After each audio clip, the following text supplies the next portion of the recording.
Babies இருக்க வீட்டில் எப்போவுமே கசகசன்னு தான் இருக்கும். டாய்ஸ் எல்லாம் கீழே போகிறதும் சரி, நைட்டு அதை எடுத்து வச்சு தூங்குறதுக்குள்ளே அப்பப்பப்பான்னு ஆயிரும். ஸோ அப்படியே நான் போன இடம் பார்த்திங்கன்னா கிச்சன் தான். ஆல்ரெடி கொஞ்சம் ப்ரிப்பேர் பண்ணி வச்சுட்டேன். தக்காளி வெங்காயம்லாம் நறுக்கி போட்டு வச்சுருக்கேன்.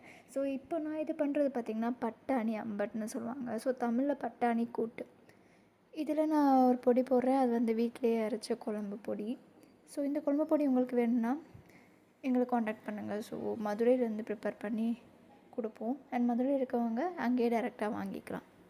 ஸோ இந்த இது வந்து குழம்புக்கும் யூஸ் பண்ணலாம், இந்த அம்படுக்கும் யூஸ் பண்ணலாம். லைக் அது பேர் வந்து பட்டாணி கூட்டு. ஸோ அதுக்கும் யூஸ் பண்ணலாம்.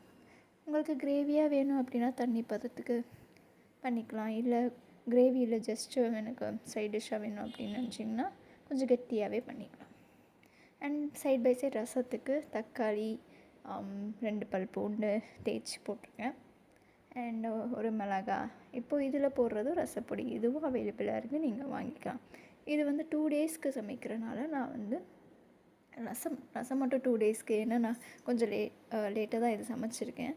ஒரு 1:30 கிட்ட தான் ப்ரிப்பேரே பண்ணேன். ஸோ அதனால் 2 டேஸ்க்கு ரசம் செய்கிறேன். ஒரு 2 to 3 தக்காளி அண்ட் இது எல்லாமே சேர்த்து நல்லா பிசைஞ்சு விட்டுக்கோங்க. அண்ட் கொஞ்சம் தண்ணி ஊற்றிட்டு புளி கரைச்சல் பார்க்க நிறையா இருக்க மாதிரி இருக்கும், பட் கம்மி தான்.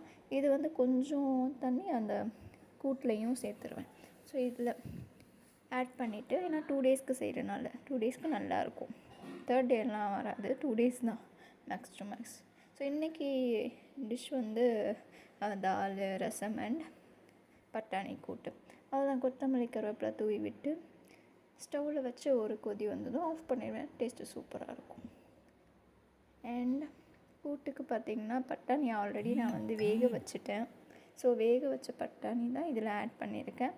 இது ஒரு 10 மினிட்ஸ் நல்லா கொதிக்க விட்டதும் ஸ்டவ் ஆஃப் பண்ணிடலாம். சூப்பராக ரெடி ஆயிடும். ஸோ மேரேஜ்க்கு அப்புறம் தான் நான் எல்லாமே கற்றுக்கிறது ரொம்ப ஈஸின்லாம் கிடையாது. 3 மந்த்ஸ் கஷ்டப்பட்டேன். அதுக்கப்புறம் இப்போ எல்லோரும் என்கிட்ட ரெசிபி கேட்குற அளவுக்கு சமைக்க ஸ்டார்ட் பண்ணிட்டேன்.